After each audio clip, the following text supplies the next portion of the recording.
مسجدیں کیوں بنائی جاتی ہیں؟ انسانیت کا جو وجود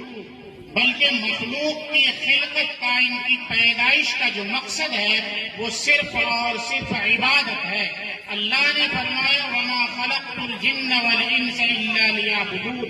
کہ ہم نے پوری جو کائنات بنائی ہے اور خصوصی طور پر اس کائنات کی دو عظیم مخلوق جس کو ہم نے مکلف بنایا ہے، عبادت کا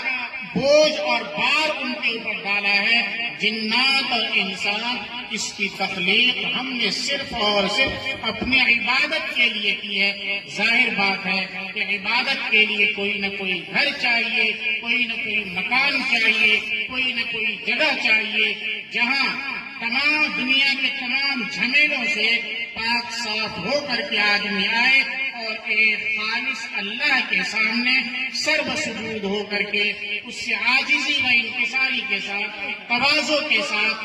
رو کر کے گر گڑا کر کے اپنی مغفرت کی دعائیں مانگے اور اپنے روحے رب کو منوانے کی بھرپور کوشش کرے۔ اسی مقصد کے لیے مسجدیں تعمیر کی۔